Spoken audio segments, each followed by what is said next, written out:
जय श्री राम।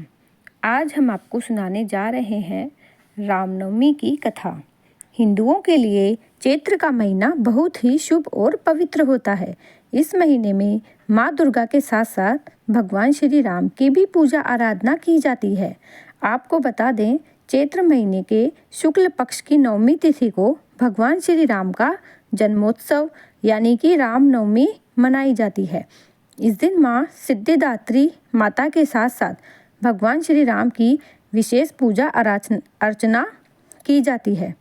पौराणिक कथा की माने तो भगवान श्री राम, माता सीता और भगवान लक्ष्मण वनवास जा रहे थे। उस वक्त प्रभु श्री राम विश्राम करने के लिए थोड़ी देर रुके। जहाँ भगवान विश्राम कर रहे थे वहीं पास में एक बुढ़िया रहती थी। भगवान श्री राम, लक्ष्मण और माता सीता उस बुढ़िया के घर गए। उस वक्त बुढ़िया सूत काट रही थी। बुढ़िया ने श्री राम, लक्ष्मण और माता सीता को आदरपूर्वक स्वागत किया। उन्हें स्नान ध्यान करवाकर भोजन करने के लिए कहा। ये सुनकर श्री राम भगवान ने उस बुढ़िया से कहा कि माता, मेरा हंस भी बहुत भूखा है, इसके लिए पहले मोती ला दो, फिर मैं बाद में भोजन करूँगा। ये सुनकर बुढ़िया बहुत परेशान हो गई, लेकिन बुढ़िया अपने घर आए मेहमानों का निरादर नहीं करना चाहती थी। इसी वजह से वे दौड़ते दौड़ते अपने नगर के राजा के पास गई और उससे उधार में मोती देने को कहा। बुढ़िया की हैसियत राजा को मोती लौटाने की नहीं लग रही थी, लेकिन फिर भी बुढ़िया पर तरस खाकर राजा ने उसे मोती दे दिए।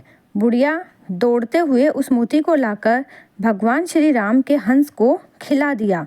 हंस को खाना खिलाने के बाद बुढ़िया ने भगवान श्री राम को भी भोजन कराया। भोजन करने के बाद भगवान श्री राम जाते समय बुढ़िया के आंगन में एक मूर्ति और एक पेड़ लगा गए। जब पेड़ बड़ा हो गया तो उसमें बहुत सारे मोती होने लगे, लेकिन बुढ़िया को इस मोती के बारे में कुछ पता नहीं था। जब पेड़ से मोती गिरता तो उसकी पड़ोसी उसे उठाकर ले जाती थी। एक दिन जब बुढ़िया उस पेड़ के नीचे बैठकर सूत काट रही थी तो पेड़ से एक मोती गिरा।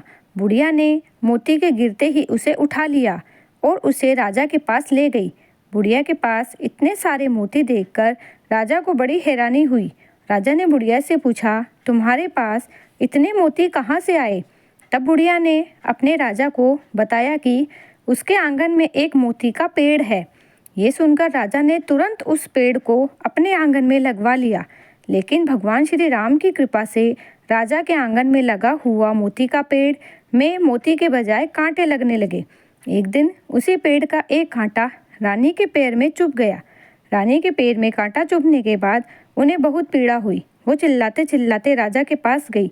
ये देखकर राजा ने उस पेड़ को फिर से बुढ़िया के आंगन में लगवा दिया। प्रभु श्री राम की कृपा से पेड़ में फिर से मोती उगने लगे।